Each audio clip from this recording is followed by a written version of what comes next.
Radio. I urojmë shumë sukses kombëtar, gjithashtu dhe Franci. Edhe Francit se e ka sefte.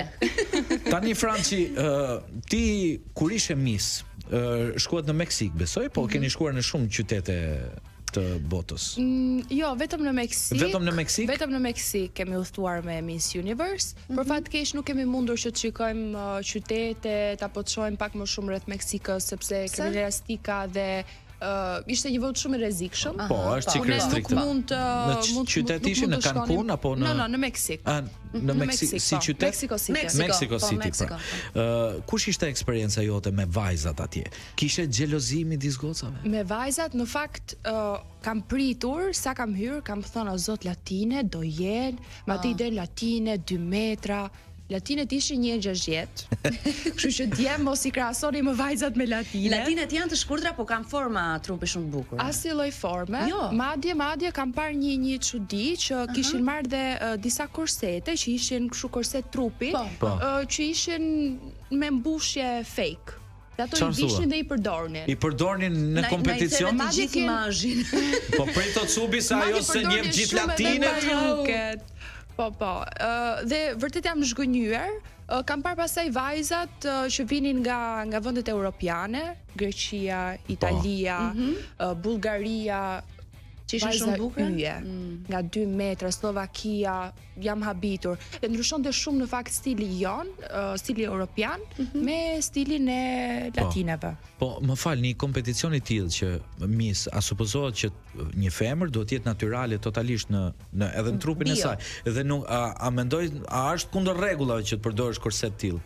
Në fakt para shumë vitesh, në fakt po, por mendoj duke ardhur, duke ndryshuar edhe koha dhe çdo gjë, këto gjëra kanë hikur dhe tashmë një Miss nuk është Miss sepse është e bukur nga natyra, nga Zoti. Tashmë Miss, ne kemi pasur par vjet, kam parë që kanë pasur dhe transgjinor. Që konkuronin. Pra pas ka shpresë për Amberin që të shkojnë në një kompeticion. Bravo Amber, ka shpresë për ty. Nuk është më ai Missi që ti duhet të jesh 90 60. Megjithatë rregullat kanë përshtypje që do ndryshojnë. Patjetër, do vazhdojnë sepse nuk mund të lejohen dhe transgjinorët që të konkurrojnë për Miss. Do doja shumë jo, sepse un kam shkruar me atë idenë e Misseve 90, me ato proporcionet perfekte të trupit, me ato flokun natyral. Dhe kur shkoj aty çdo vajzë ishte shumë e kuruar. Dhe vërtet jam zhgënjur. Francesc, ti e mban ende kurorën e Miss 2024, 2024 dhe i bie që këtë vit ti duhet ta dorëzosh. Duhet ta dorëzoj, po. Si të vjen kjo ndjesia e dorëzimit? Në fakt është përgjegjësi shumë e madhe ta mbash si titull. Duhet ta mirë menaxhosh. Jam shumë e lumtur në fakt që do e dorëzoj sepse me eksperiencën duhet ta mirë menaxhosh. Duhet ta mirë menaxhosh sepse ty t'jepet një titull dhe me këtë titull ti ke zë për t'i dhënë zë kauzës tënde apo thirrjes që ti do të bësh në rrjetet e tua sociale apo në vote ndryshme ku ti do ta përdorësh si titull, mendoj ky është një Më fal, Franci, këtë kurore ne kemi mbajt mirë jashtë pluhurit, e kemi me parfume, me kështu. E si e ke trajtuar? Do të i ke kënduar Ninulla natën. Moj kurora ime. O moj xhani ti. E kam futur në një atë leckë në kontenjer. Ku e ke futur në një leckë? Po ka një leckë të vetën, një pëlhur, nuk e di si mund ta quaj. O Cubi, e do me sil këti. E ka futur në një sik mëndafshi. Unë e prisja po pra në një kështu mëndafsh, në një copë, në një saten. Po miro nga dursi është dhe leckë i thotë. Në një kuti qelçi. Po pse më sa ajo s'është zemër që ta ketë gjendje kur ti mbaroj kjo që ka të vej zemër tjetër. Ajo kuror është. Dhe jam e lumtur që do e dorëzoj sepse me eksperiencën që tashmë kam, di dhe çfarë do i parapri vajzës që do e marrë si titull këtë vit. Po kjo kurora ka këto gurët e diamantit edhe këto gjërat apo janë gjithë kështu fake? Jo, është një kuror që ti e merr në shtëpi dhe mund ta përdorësh si ti do. Një kuror që e ka bërë xhaxhit e klaqja me metal. Po aty afër. Atëherë një pyetje tjetër, Franci.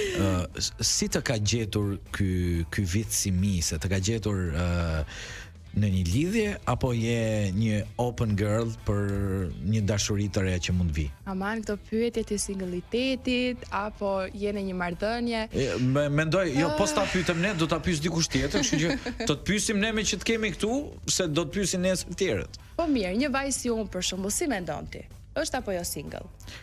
Shiko, unë mendoj që një vajzë si ti gjynat jetë single. Unë mendoj që një vajzë si unë ka shumë rrugë përpara për të bërë, ka shumë punë për të bërë. Si Ana Shkalove me stil.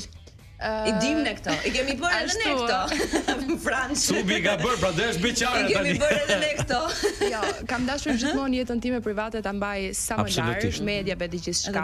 Mund thuash pa problem, nuk dua të jap informacion për këtë gjë. Të çdo gjë, jo, nuk do doja të jap informacion sepse jam atë idenë që njerëzit gjithmonë i prishin gjërat e tua më të bukura. Kështu që gjithmonë dua që të përcjell vetëm punën edhe ato çfarë unë bëj në rrjetet sociale. Jemi totalisht njerëzit në fakt që duan të ndjekin dhe kaq, nuk kam se të jemi shumë dakord, shumë dakord me ty. Të bëre një pyetje që parë, a kishte xhelozi midis femrave atje, midis miseve?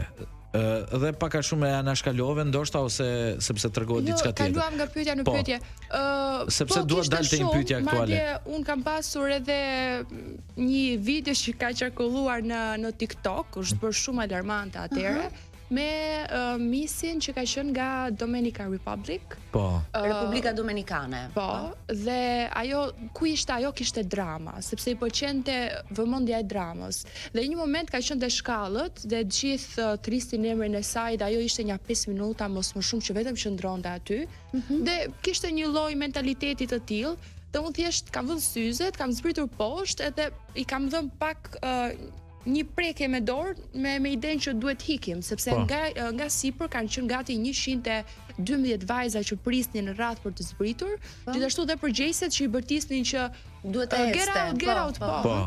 Dhe ajo as nuk e vriste fare mendjen. Dhe unë me atë gjakun tim për i shqiptari dhe që dua të vetë drejtësi në vend, bëj lëvizjen e parë dhe është bërë shumë virale ai momenti dhe pastaj kanë filluar ato. Pati përplasje më pas me ty? Jo, absolutisht jo. Madje unë kam komentuar tek ajo video sepse të tilla video ka pasur dhe me konkurrente të tjera ku ajo nuk dilte fare të sqaronte që janë fake, madje ajo paguante që t'i krijonte ato video. Dhe i kam shkruar një koment që me strategji vajza. Po, patjetër që strategji. Dhe i kam shkruar dhe i kam thënë që lutem duhet të reagosh sepse kjo nuk është mirë për imazhin ton.